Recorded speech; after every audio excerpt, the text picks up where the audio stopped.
Hello and welcome to All 24 News World News Program. I'm your host Islam Said, and up next are tonight's top stories. 183 Palestinian prisoners are released, with some transferred to hospitals, while 3 Zionist prisoners are handed over as part of the latest swap.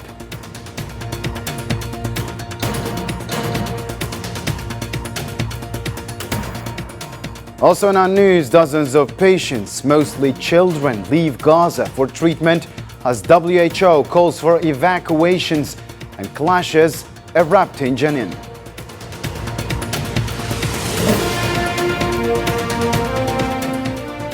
Later on, EU officially ditches Morocco trade and fishing deals as Sahrawi protest ignites in Spain against Morocco's oppressive policies in occupied territories.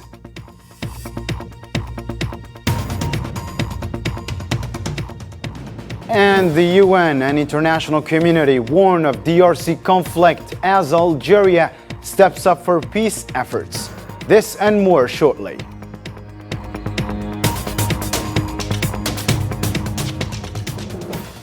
Welcome back to the details. First off in our news, the Zionist occupation has let off 183 Palestinian detainees in the 4th round of high-stakes prisoner swap.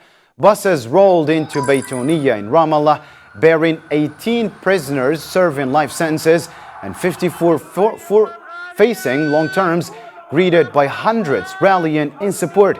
On another front, 111 detainees from Gaza, arrested amid the latest Zionist aggression, arrived at the European hospital in Khan Younis. The Palestinian Red Crescent noted that several had to be hospitalized due to severe abuse, with the prisoners' media office reporting days of brutal beatings that left deep scars. It's really an indescribable feeling. It's really an indescribable joy. I'm with my daughter, who I left in her mother's belly 2 months old. Thank God that He brought me back safely, despite that the 16 months were torture. Praise God.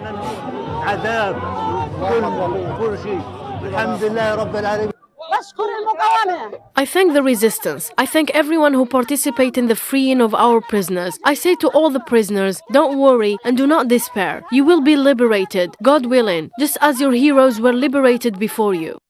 The Palestinian Red Crescent has reported that Zionist forces injured 4 people, including a child, as they gathered to welcome released prisoners in Baytuniya.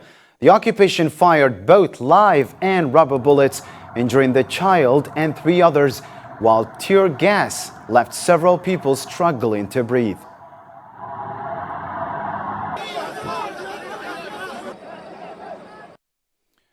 And in a new development, Hamas has handed over 3 Zionist prisoners, one of whom holds American citizenship, to the International Red Cross as part of the 4th batch of the prisoner exchange deal. The Qassam brigades transferred the detainees in Khan Younis, with Hamas emphasizing that their condition demonstrates the resistance commitment to moral principles, set in a stark contrast to the ongoing crimes the occupation continues to inflict on Palestinian prisoners.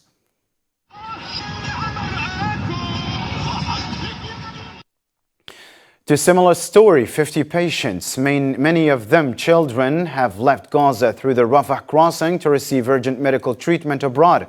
The first group, departing from Nasser Hospital in Khan Younis and Al-Shifa Hospital in Gaza City, is en route to Egypt. Salman Assib has the full story now.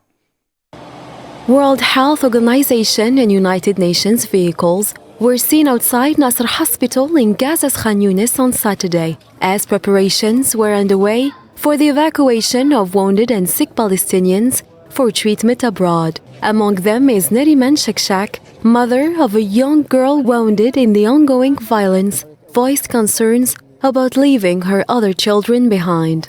It is true. I was happy that I will leave to solve my daughter's problem and check on her. But it is incomplete because I have to leave little ones behind me. I mean, honestly, I'm in a situation where my whole house is gone. I have no shelter. I'm coming from the tent. I have no shelter. I'm leaving little ones like this, 2 of them. They want me. I'm responsible for them. There's no one but me for them.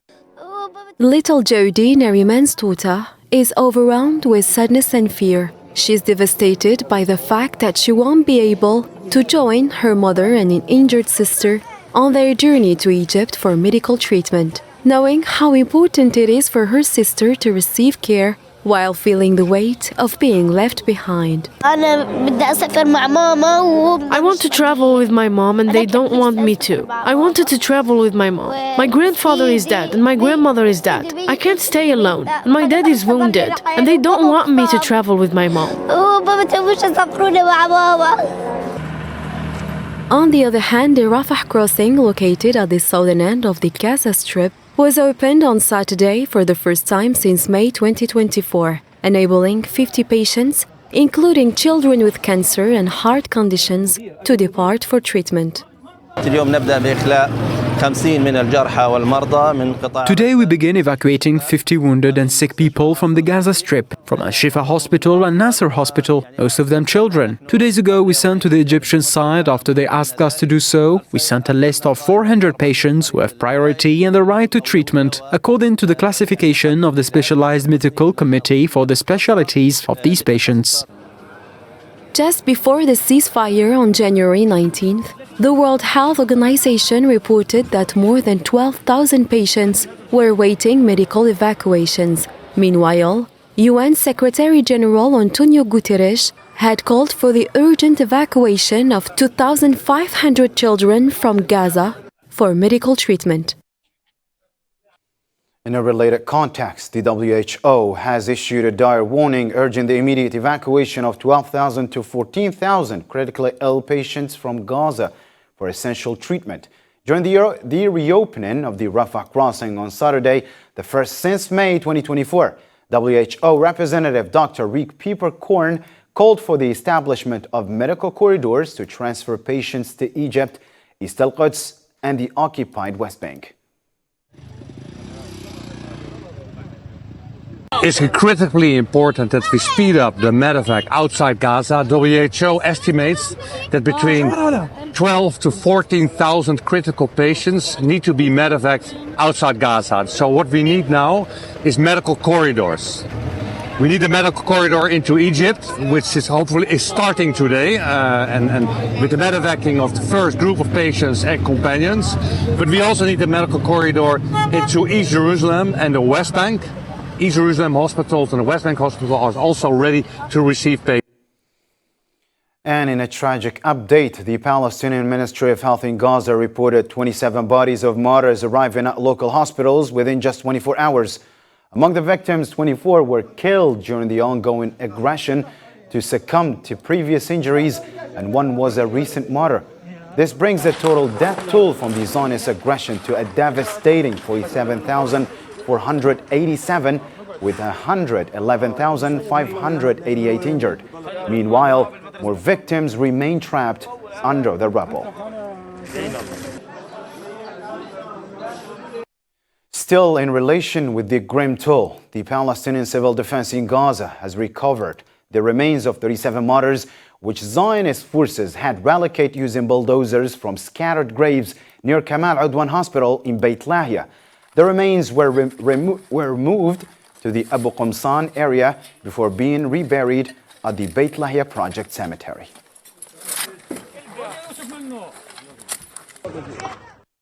Similarly, 20 Palestinians were killed and dozens more injured or arrested as Zionist forces continued their aggression on Jenin and its camp for the 12th consecutive day. The occupation forces detonated homes and destroyed parts of Jenin Hospital Street, severely disrupting ambulance access. Meanwhile, Palestinian resistance fighters clashed fiercely with the Zionist forces, with Al-Quds brigades reporting direct hits on occupation units.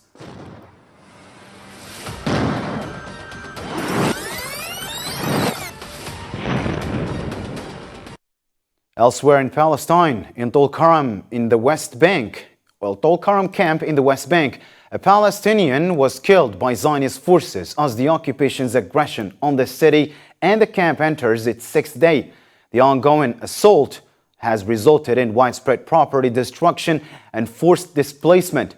Occupation forces have been evicting residents from Tulkarm and surrounding towns, demolishing homes and detonating several structures in an attempt to terrorize and pressure the occupation or the population.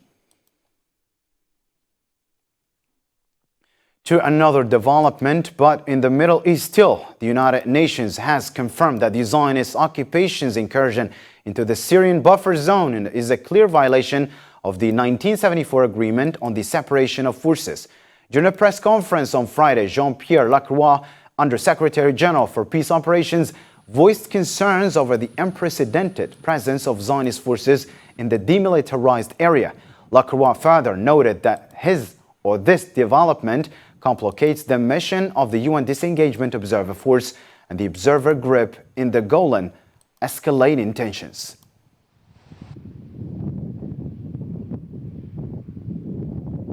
As per the 1974 disengagement agreement between Syria and Israel and resolutions of the Security Council, there can be only UNDOF military presence in that area of separation.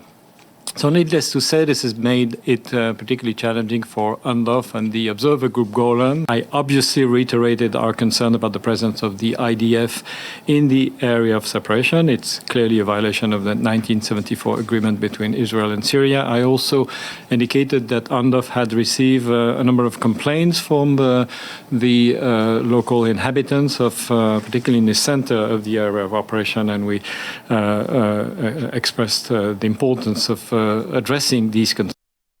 In our topical story still, Iran has issued a stern warning declaring that any attack on its nuclear facilities by the Zionist entity or the United States would be a grave mistake.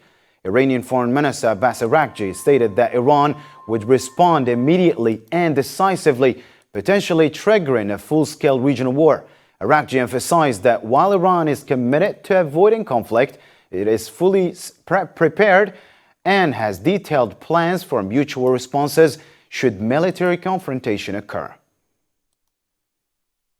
Iran would respond immediately and decisively if its nuclear sites are attacked, which will lead to a comprehensive war in the region. The history of Iranian-American relations is full of hostility and mistrust. Tehran does not want war, but it's fully prepared for it. All scenarios for mutual response are ready, and the Israelis can test this matter. Iran will determine the response based on any attack it will be exposed to, and that it wants stability in the region that Israel is trying to drag into war.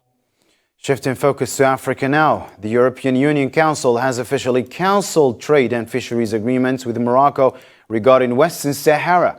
This decision comes after rulings by the European Court of Justice in October 2024, which confirmed that the expansion of these agreements to include Western Sahara was illegal and it lacked the consent of the Sahrawi people. The approval of the people of Western Sahara for implementation is a condition for the validity of the decisions under which the EU Council approved these agreements on behalf of the European Union. Labels must indicate only Western Sahara as the country of origin for these goods, excluding any reference to Morocco to avoid misleading consumers.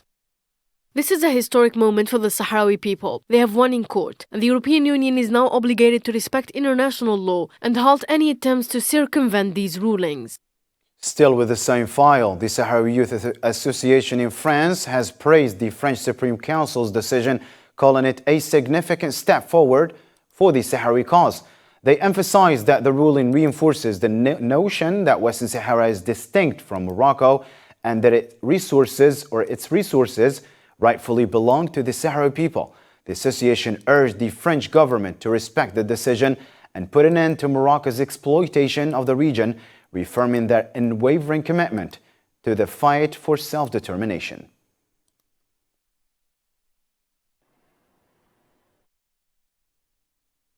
On Friday, hundreds of Sahrawis and Spanish activists gathered outside the Moroccan consulate in Las Palmas, Canary Islands, to protest Morocco's violations in occupied Western Sahara.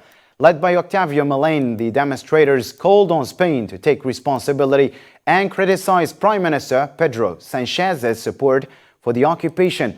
Meanwhile, Tafra Haddi, the sister of the detained journalist Mohammed Al-Amin Haddi, appealed for international action to save him from severe prison conditions, which she described as a slow form of murder.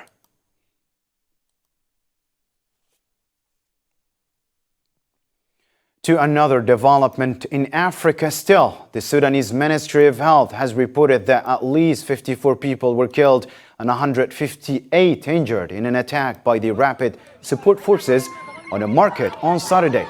The RSF denied targeting the market and instead accused the Sudanese army of attacking civilians. Meanwhile, the Sudanese army launched an offensive against the RSF in multiple regions, making significant gains after the collapse of RSF defenses. In response, the UN Security Council condemned the escalating violence and called for an immediate ceasefire and the protection of civilians.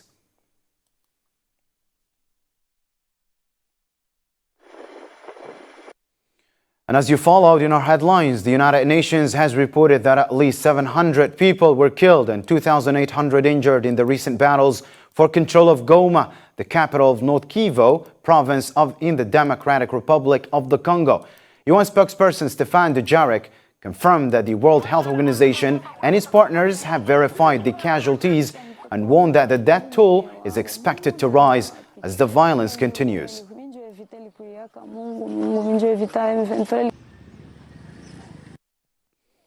In this context, the United Nations, along with several neighboring countries, has raised alarms over the growing risk of large-scale regional conflict due to the escalating clashes between the army forces and the M23 armed group. For more details, Zahar Farjani has the full story now. The conflict in the Democratic Republic of Congo is escalating, leaving thousands dead, injured, or forcibly displaced. Fighting has intensified between government forces and the M23 armed group, which claims to have taken control of multiple areas in the east of the country. This ongoing violence is raising serious concerns among neighboring countries, fearing the conflict could spill over into their borders.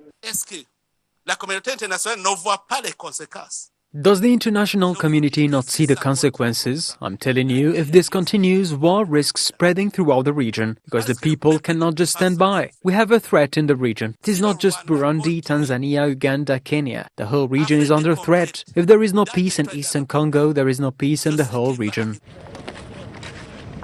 Although the intensity of the fighting has slightly decreased in the past few hours, the risk of renewed clashes remains high. Ethnic tensions and the involvement of regional players continue to complicate the situation.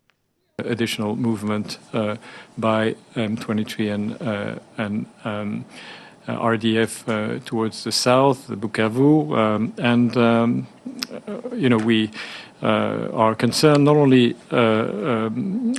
as far as the Eastern DRC is concerned, but this has, if you look at the past, this has the potential of triggering a wider regional conflict, and therefore it is of the utmost importance that all diplomatic efforts should be geared toward avoiding this and bringing about the cessation of hostilities. Meanwhile, hospitals in the strategic city of Goma are overwhelmed, receiving the bodies of dozens of civilians and soldiers killed in the violence. The firing rages on in north of Kivu, a mineral-rich province that has long been a hotspot for conflict between Kinshasa and armed groups. Burundi has called for the formation of an international coalition to combat foreign armed groups in Eastern DRC, stressing that such an alliance would bring stability not only to the DRC, but also to neighboring Rwanda. With no clear end in sight, the big question remains: can diplomacy contain the conflict before it spreads even further?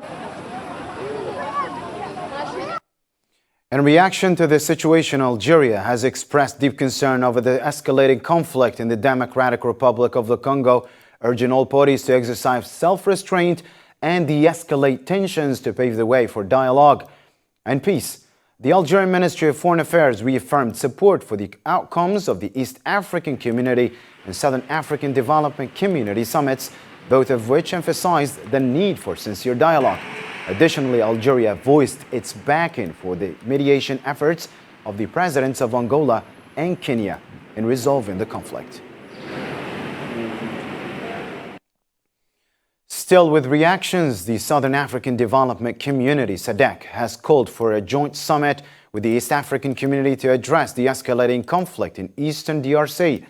At a conclusion of an extraordinary summit in Harare, Zimbabwe, SADC leaders reaffirmed their strong commitment to supporting DRC in protecting its independence and territorial integrity. summit called for the immediate dispatch of ministers of defense, chiefs of defense, and troop contributing countries to DRC to ensure the summit DRC troops are safe and facilitate immediate repatriation of the deceased troops and those who are injured. Summit called for an immediate joint summit of SADC and East African Community, EAC, to deliberate on the way forward regarding the security situation in the DRC. In a related story, Jean Cassia, the head of the African Centers for Disease Control and Prevention, has warned that the situation in Goma is a large-scale public health emergency. In a letter to African leaders on Friday, Cassia highlighted the heightened risk of epidemics driven by ongoing fighting, insecurity, and mass displacement. Moving on to the war in Ukraine, several people were injured and historic buildings in Ukraine's Black Sea port city of Odessa were severely damaged in a Russian attack, according to local officials. Ukrainian President Volodymyr Zelensky condemned the strike as a deliberate act, stressing the urgent need to bolster Ukraine's air defenses. He also announced that a meeting of Ukrainian leaders would focus on enhancing weapon systems and accelerating deliveries to strengthen the country's defense capabilities. In relation to the war in Ukraine, U.S. President Donald Trump revealed that Washington is in serious talks with Moscow to bring an end to the war in Ukraine, announcing plans to speak directly with Russian President Vladimir Putin. In a press statement on Friday, Trump highlighted that his administration has been engaged in substantial discussions with Russia about the conflict, and he intends to take significant steps toward ending it in the near future. And in the USA, as a part of his ongoing immigration crackdown, President Donald Trump announced that Venezuela has agreed to accept deported migrants from the U.S. For more details, Yasin Urikti has the full report. US President Donald Trump announced that Venezuela has agreed to take back all undocumented Venezuelan migrants detained in the United States, even footing the bill for their transportation. No, we want to do something with Venezuela. I've been a very big opponent of Venezuela and Maduro. They've treated us not so good, but they've treated, more importantly, the Venezuelan people very badly. We have tremendous Venezuelan population. I got 92% of the vote, the Venezuelan vote. Now we want to see what we can do to get people back in their homeland safe and free. This watershed moment came on the heel of a high-stakes meeting between U.S. envoy Richard Grenell and Venezuelan President Nicolas Maduro, which also paved the way for the release of 6 American hostages who were promptly sent back to U.S. soil. We're going to start a new beginning in our historical relations where what needs to be corrected will be corrected and what needs to be done will be done. Always respecting equality without forgetting our true intentions, because we're not fooling anyone in this matter.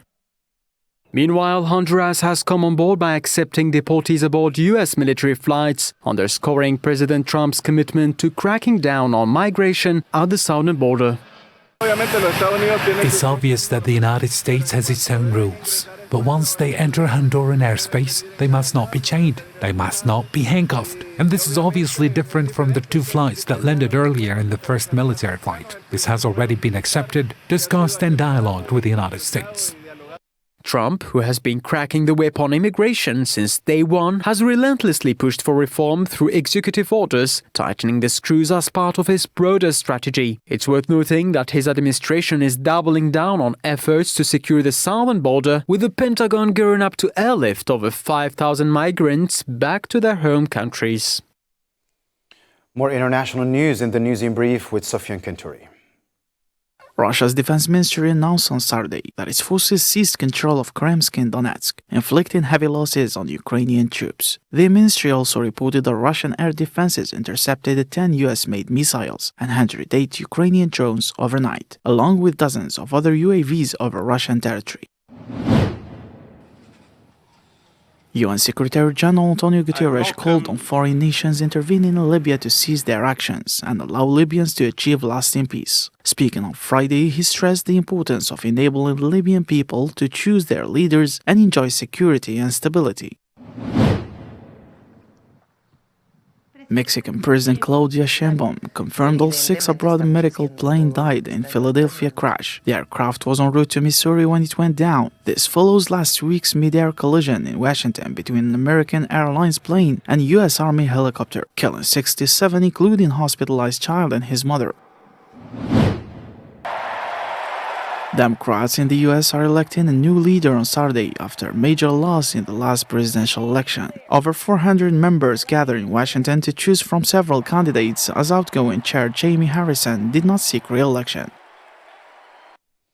That wraps up our news program for tonight. From me and the entire team at All 24 News, thank you for tuning in. Good night.